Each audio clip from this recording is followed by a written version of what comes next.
I just got through running Light of Xaryxis, the adventure in the Spelljammer box set, and I wanted to offer a video where I offer tips, tricks, and a quick review of this adventure that might help you out if you are going to be running this adventure yourself. This video is brought to you by the patrons of Sly Flourish. Patrons of Sly Flourish get access to all kinds of exclusive material like the dedicated Discord server, a monthly Q&A, the City of Arches sourcebook, Uncovered Secrets Volume 1 and 2, and a whole bunch of other exclusive features. And to the patrons of Sly Flourish, thank you so much for your support. So when I look at an adventure, I typically don't want to even review an adventure until I've actually had a chance to run it, which means I typically don't put out videos to review adventures until well after they've been released. In this case, Spelljammer has been out a while, and we've talked about it a lot, but I've actually run it for my group, I've actually got some ideas from it, and I wanted to offer those up in a video now that I've had my hands on it and actually run it myself. So I want to start off right away by offering my biggest tips for running this adventure. The first one is to find a good way to get the characters into the adventure itself. I actually found that by starting at level 5 and making it sound like the characters don't know anything about Spelljammer at all, it actually is not a real easy way to bring them into the game. So myself and Scott Gray and Jeff Stevens wrote an adventure called Stars Over Stormwreck, available on the DM's Guild. You can find a link in the show notes below. That links the Dragons of Stormwreck Isle starter set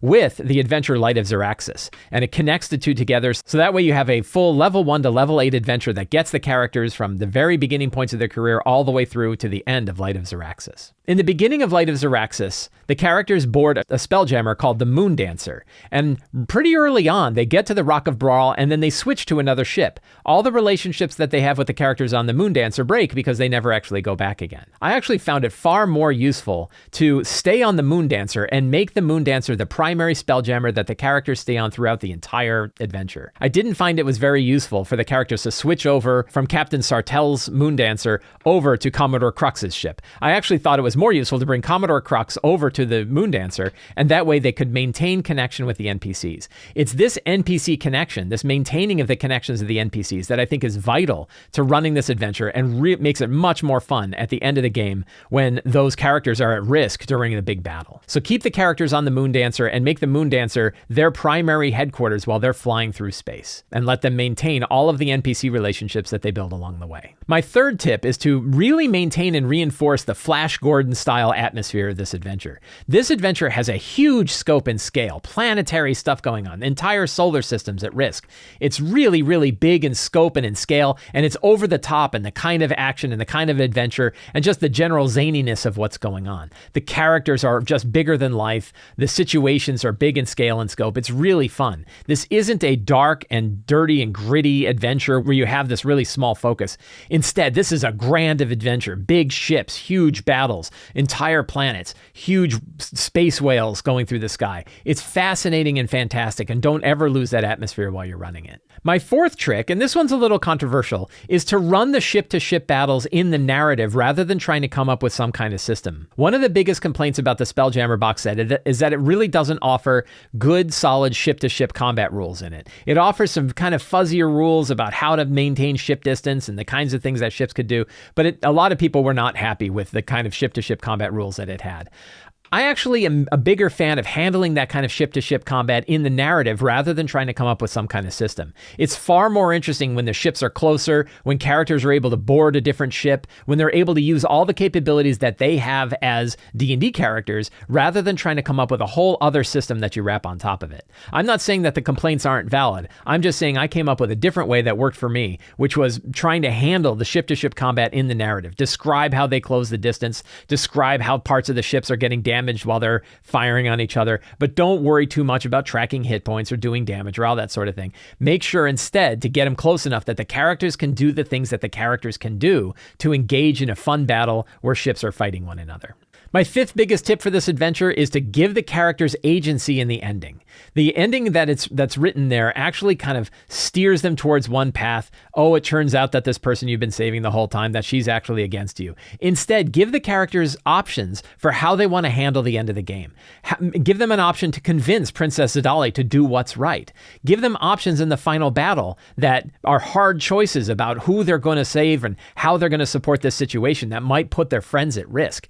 Give these kinds of options. I'm going to talk more about this as I go through the chapters, but thinking about how to handle that ending is pretty useful. You tend not to have to worry about it till you get closer to the ending, and so you don't have to worry about it ahead of time. But once you're getting closer to the ending, it's worth thinking about how you're going to make sure to give the players agency in steering the direction of the ending of the game. Now, I wanted to offer a short review of the Spelljammer box set itself now that I've had a chance to really use it at my table. And unfortunately, I cannot recommend this product for a few reasons. One is it's pretty expensive and you're really paying for a whole lot of cardboard. It's only 192 pages worth of content instead of like the 300 pages of content that we got with books like Eberron Rising of the Last War, or even the 256 pages that we got with Van Richten's Guide to Ravenloft. I found both of those products to be far better than the Spelljammer box set, and I really wish that Spelljammer followed those formats rather than going with this 3-book slipcase. There probably is some other reason to do a slipcase, but you look at it and you just know that a good amount of your money went into paying for the box, paying for the DM screen, and paying for all of these 6 covers for these 3 books. And the books are really thin and they're missing a lot of stuff. When you think about what Spelljammer could be, when you think about the vast amount of exploration that characters could do, this box set and the adventure Light of Xaryxis were in a better place to run what I call a yam-shaped adventure, where in the middle of the adventure, the characters are given lots of options of different places that they can go and lots of different adventures that they can go on before it kind of narrows back down to that final conclusion. And instead, this is one of the most linear adventures I've ever seen Wizards of the Coast publish. It works really well. I enjoyed running this adventure, and it was very, very easy to run. But it's also a very linear adventure in a setting that is anything but linear. The book doesn't have any options for different places that the characters can go, different systems that they can explore, other adventures that they might have. There's no opportunity in the adventure, or really in the box set, for the characters to go off the beaten path and go explore different places. There's not even random tables of different systems that the characters could explore. So I thought this was a really missed opportunity for a box set that looks as good as this does. The artwork is fantastic and the writing is really good. It's just unfortunate that it's too narrow in its scope for a setting that should have been as wide as anything they've ever produced before. So now I want to offer some tips and tricks for each of the individual parts of the adventure Light of Xaryxis. I'm not going to talk about the summary of the adventure itself. If you picked it up, you already know what that is. Instead, I'm going to offer the tips that worked really well for my group when we were running that particular part. The whole adventure is broken down into 4 big parts. In part 1, the characters get away from their homeworld and make it to the Rock of Brawl. In part 2, they start to gather their allies and leave the Rock of Brawl as they're making their way to an alliance of people that might be able to help them out with the problem. In part 3, they meet Princess Xedali and they start to build the coalition that they're going to use in order to fight the Astral Elves who have caused the whole problem of the adventure. And in part 4 is sort of the final battle, the final war, and the final confrontation with the Xyraxian elves in an attempt to save the world that the characters came from. Now, I mentioned that this adventure is very easy to run, and it really is. It's one of the easiest adventures I've ever had the opportunity to run. I've been running some other campaigns in parallel to this, and I've had to do a lot more work to get those campaigns kind of on track and in the direction I wanted them to go, and just digesting the material they have. The writing in Light of Xaryxis is really, really efficient and really brief, and I found it very easy to do my preparation for this. The adventure is very good. It is too linear, but it's a fantastic adventure to run. I really enjoyed it. I enjoyed the story, I enjoyed how easy it was to prep, and my players enjoyed it as well. So I still rank the adventure high, even though I rank the overall Spelljammer box set relatively low. So I mentioned before, in part 1, getting your characters on board with this adventure, please check out the Stars Over Stormwreck bridge adventure that myself and Scott Gray and Jeff Stevens wrote. You can find a link to that in the show notes below. It's a great way to get the characters from their world, in this case to Luskan. And then Luskan is the starting hometown where the events of Light of Xaryxis take place. Now, in part 1, the characters meet Travis, who's a bandit boss. He's kind of a villain, and he's got his hoodlums that are with him, and they sort of block the characters from getting to the Moondancer.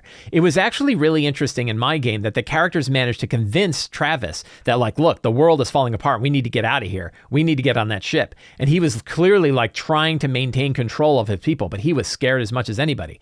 And they got him on as an ally. And it turned out that Travis was a fantastic second mate for the entire game that we ran. So it's kind of fun to take a guy that began as a jerk and sort of turn him over onto the side of the characters at the same time. It also brought a handful of his crew with him so that the ship was crewed with some of the people from Luskan, gave the characters an opportunity to talk to people that were more like them. Now, when the characters leave their planet, the first thing that happens is they get attacked by a Xyraxian ship. This is a really good opportunity to drop some villains in here, particularly if any of them manage to get away, or if the characters manage to capture them but release them. Then there's an opportunity to bring some NPCs into the fold early on that can connect with the characters later on. In this case, the Star Priest, who was running the ship, actually was let go by the characters, but the priest found that because they let him free instead of executing him, he started to turn on their side, while his daughter, who was one of the people on the ship as well, became even more angry.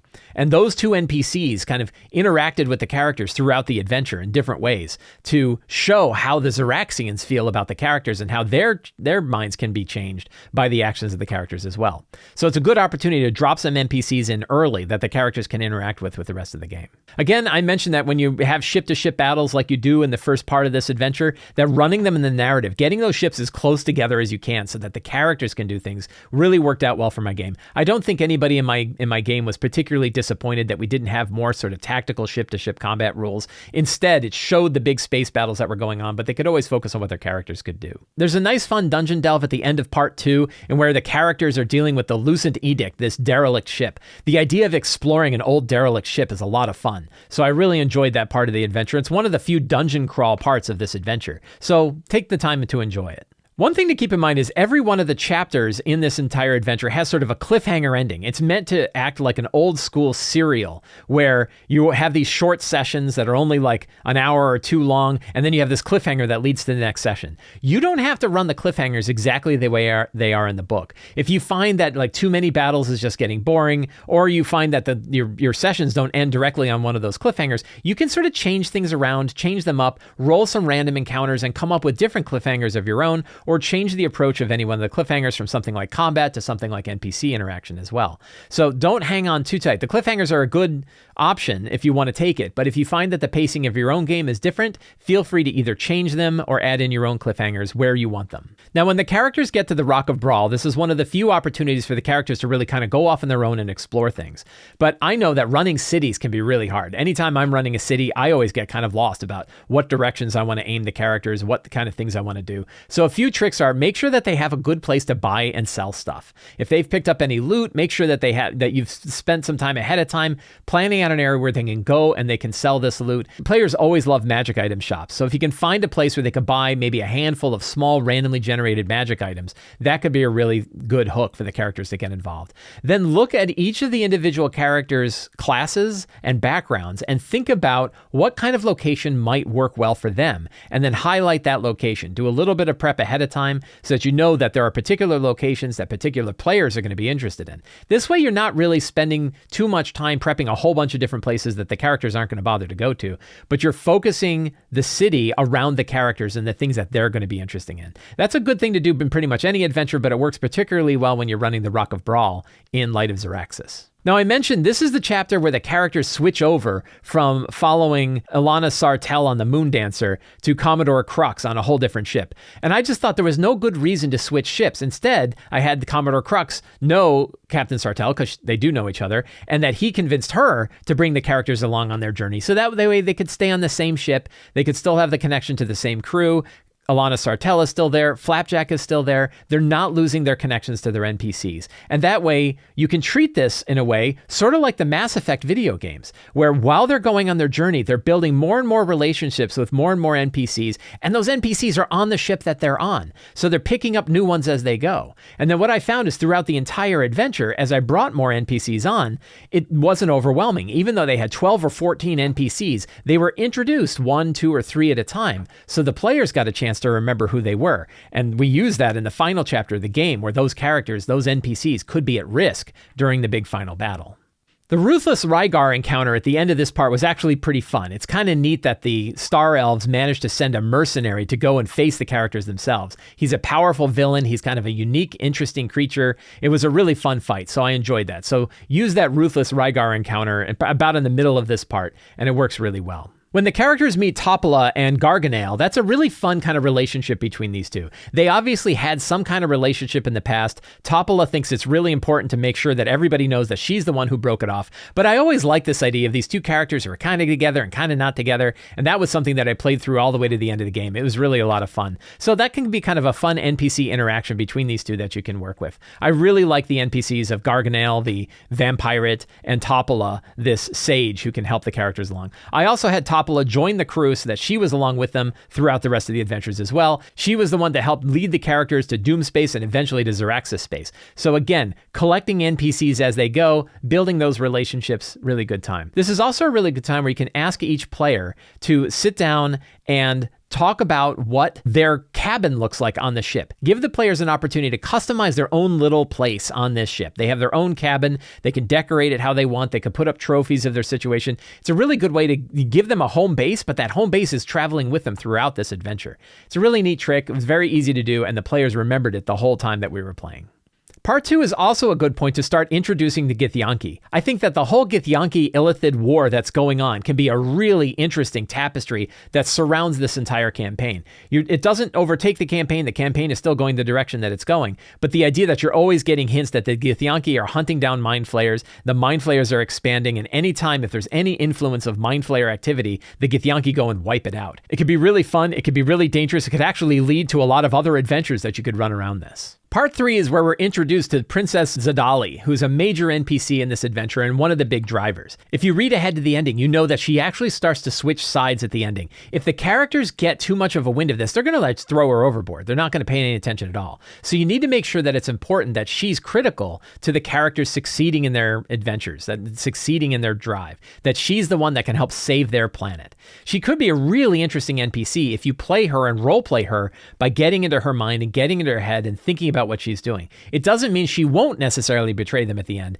but it means that there might be an opportunity for the characters to convince her to do what's right rather than do what's wrong, something her brother would never do. One real missed opportunity is that there is a moon in Doomspace called Arun, and it's actually where you meet Blastomoff, the Gith, who might be doing some hunting on this moon. Rather than just fighting a bunch of small creatures, you could have an escalating battle where at the end, Tarrasques start bursting out of the ground around the characters while they're starting to run away. Arun is a moon filled with Tarrasques. Who doesn't want to see that? That's where we get into this high fantasy of this game. They want to see multiple Tarrasques. So can the characters face and fight multiple Tarrasques? No. But can you have them rise up and start lumbering around and the characters go, time to go? Yeah. And it's really cool and fun to see that. And actually there was a fun way that I brought that in at the very end that I'll share. So show off those Tarrasques on Arun. Don't overdo the arena battle. The whole arena battle part of part 3 really can get kind of tiresome and tedious, and fighting a whole bunch of arena battles only to then face Prince Zeleth as he comes in on his dragon kind of feels like a big waste of time. Maybe only run 1 or 2 arena battles, change them up. Maybe they don't face any arena battles at all. But running like that series of different fights back to back can get really tiresome. And then at the end, it turns out it didn't matter anyway. So you might want to restructure that part of it a little bit. There's a whole little system for how to convince all the members of the fleet to get together to go and face the Xaryxians in Xaryxis space.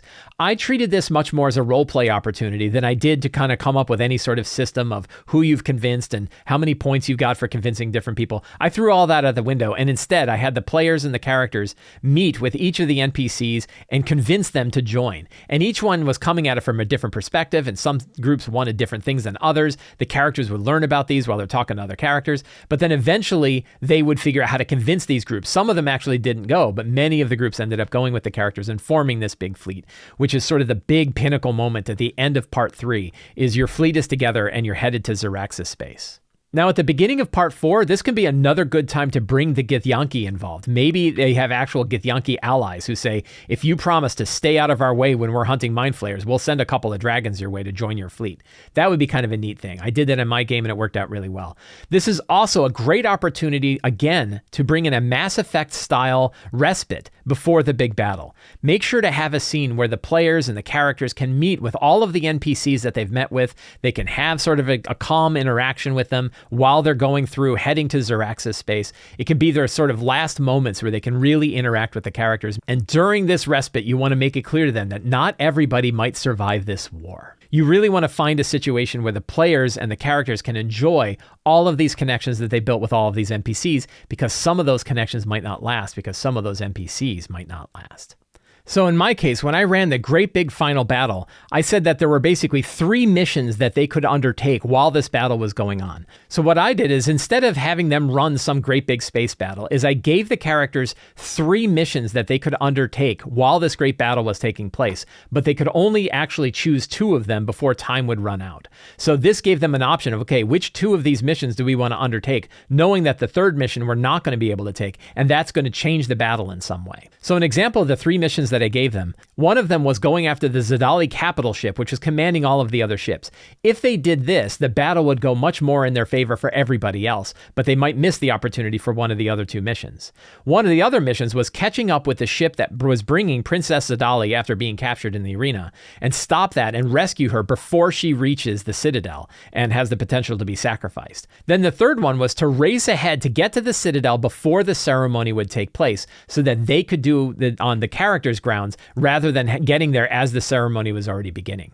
So there were all these time-sensitive battles that took place. In my case, the characters decided to go rescue Princess Xedali and then make it to the Citadel and say it's up to the rest of the fleet to fight the battle. I did have one situation where Blastimov, who they met on the planet of Arun, came to one of the characters during that brief moment of respite where they could talk to all the NPCs and said, I have a gift for you. I have this thing. It's a portable hole that's in the bottom of my hat. Don't unfold it though, because it's actually not just a hole. It's connected to another portable hole to act as a sort of portal.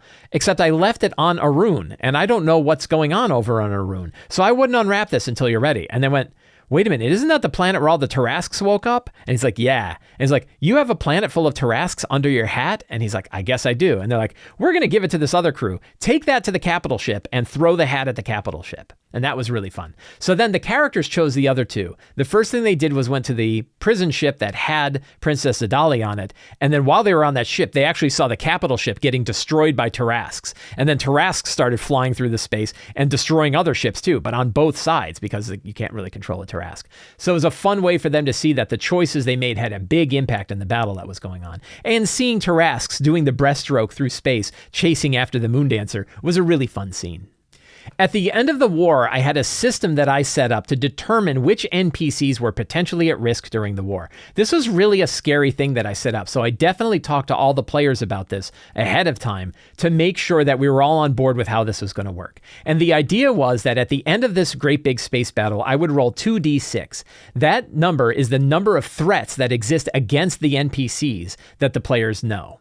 And for each one of those threats, we would roll to see which NPC that threat was tied to, and then that NPC would have to make a death saving throw in order to see if they survived or not. In our case, we rolled 2d6 and ended up rolling 12. So that meant there were 12 threats against the 10 major NPCs that the characters knew, and we rolled out each one to see did they survive or did they die. In our case, poor Gargamel did not make it, and nor did the dude whose name we can't even remember, who ran the big arena fight. We didn't like him anyway, but Garganel's death was actually pretty bad.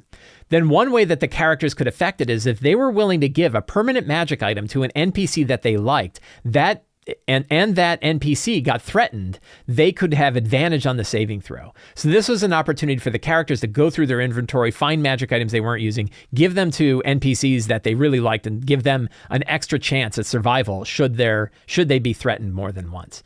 Then at the end of the battle, we rolled all this up to determine which NPCs died and which NPCs lived. It turned out, I think 8 of the 10 NPCs lived, 2 of the NPCs died, and it was an interesting way to see how the battle took place. Now, I also said that the characters got to pick an NPC altogether that was off the table, that one would not be threatened. And of course, they picked Flapjack. No one wanted to see Flapjack die, and I didn't want to see Flapjack die. So we basically said, Flapjack's off the table. Flapjack is not going to be threatened. Alana Sartell might be, Commodore Crux might be, all of the other NPCs that they met were threatened. Topola was threatened, and then they would roll these saving throws to see if they made it. Now, many of them had these advantages, so many of them were able to survive this attack. Now, another interesting thing that I did is I actually wanted to throw more hints of Mind Flayers in there. So I had this idea that all of the commanders of the Xaryxian ships actually had intellect devourers in their head that Prince Zeleth had agreed to put there by some elder brain that we haven't seen yet. Some elder brain that's out there managed to have an alliance with the Xaryxians in order to give him better command over his ships. And they discovered this when they killed one of the commanders, and the commander's head broke open and there was an intellect devourer inside. It was a fun way to kind of drop more Mind Flayer sort of lore in this game. It's not in the adventure at all. You don't have to run it that way, obviously, but it was kind of a fun little thing that I added that I really enjoyed. Now, in the final battle, depending on what options the characters picked, when they get to the Citadel, kind of gives them the option of getting there ahead of time so they have more chance to influence it. The characters in my game decided they wanted Princess Xedali to try to convince the people of Xaryxis that her brother was evil, that she was okay because they spent the time to rescue her ahead of time, and that they should go to her side. This meant that the battle that the characters fought was a little bit easier because they didn't have to fight nearly as many Xaryxian soldiers in the end. I still had them fight the Zodar, but I removed the whole sort of Deus Ex Machina of the Zodar just wishes and everything is fine. I got rid of that part and had him just battle this Zodar, which is this really powerful creature. It was really fun. And then in the middle of the Zodar fight is when Prince Zelith shows up on his solar dragon and they have to fight him. So it was a nice, great big battle, nice, great big fight. And I enjoyed it at the end. And then at the very end, the characters had the option. They realized that Princess Xedali was thinking, maybe I don't have to destroy Xaryxis. Maybe my brother had an idea here and we can try to work this out. And the characters are like, you can't. Our planets are dying. And I had them talk to her and I had them roll persuasion checks and they convinced her. So she put on her ring and she said, I'll do the right thing. And she walked into the beam and it destroyed Xaryxis and destroyed her. Now there's no leader of those Xaryxians anymore. And now the sun explodes and the characters and all of the Xaryxians that are left on the place jump onto whatever ships they have and go off. And now the Xaryxians are as nomadic as all of the races that they had made nomads themselves. It was a really interesting ending to that battle, but I wanted to make sure that the players had options to actually choose the direction that they wanted to go, to choose the direction that they passed. And it was a pretty stressful moment. In our game, we paused for a minute and made sure that as players, we were all okay with what direction we were taking, what we wanted to have happen, and make sure that nobody was going to take control of this entire situation, take in a direction we wanted to go. It was actually pretty stressful at the very end of the game, but it worked out well. The ending took place the way that the players were happy, and that worked out. And then, of course, I ran my 1 year later montage. We went through all of the characters to talk about what they had done later, and it was fantastic stuff. One of them, who was kind of a very sort of distraught from all of the things that happened and wasn't really very stable, thought that she was going to go on an island and waste away and die, and instead the Githyanki came to her and said, we know that the Xaryxians had Mind Flayer stuff going on. We want you to come with us and hunt down that Elder Brain. And she's like, I'll do that. We had one who said, I'm going to become a big hunter and go and find Tarrasques. So now there's a bunch of Tarrasques in space. We're going to go hunt Tarrasques. And so he got his own ship and went off. All of them had just fantastic endings, really fun things that they did. That idea of saying 1 year later, tell us what your characters do. Where did they go? Some of them became crime lords. Some of them went back and spent their time back on the island where they had come from. They all chose really, really fun endings. And it's just always that 1 year later montage is just one of my favorite parts of every campaign that I run. I learned so much about the characters. I sort of get this really good closure. It's such a great way to go. Learning about what the characters do 1 year after the campaign is ending is one of my favorite tricks for running a really good campaign. So overall, I really enjoyed running Light of Xaryxis. I thought it was very easy to run. It was a nice, big scope, big scale adventure. I do wish there was more of an opportunity to explore other things rather than just following this linear path, but I found it very easy to run. Unfortunately, I feel that as a Spelljammer product overall, I still wish I had more. I wish there was more opportunity to explore more places, more of a chance to kind of customize your ship, go off and enjoy this huge scope and scale of what we had going. But I really enjoyed Light of Xaryxis, and if you already own the product and you are running the adventure, I hope these tips helped you run this adventure and make the most of it. If you enjoyed this video and you want more tips like this, please consider subscribing to the Sly Flourish newsletter. You'll get a weekly RPG-related email sent straight to your inbox, plus a free adventure generator PDF. You can also support me directly on Patreon, where you get access to the dedicated Discord channel, a monthly Q&A, and a whole bunch of exclusive material. And you can pick up any of my books on the Sly Flourish bookstore, including Return of the Lazy Dungeon Master, the Lazy DM's Workbook, and the Lazy DM's Companion. Thank you all very much. Have a great day, and get out there and play an RPG.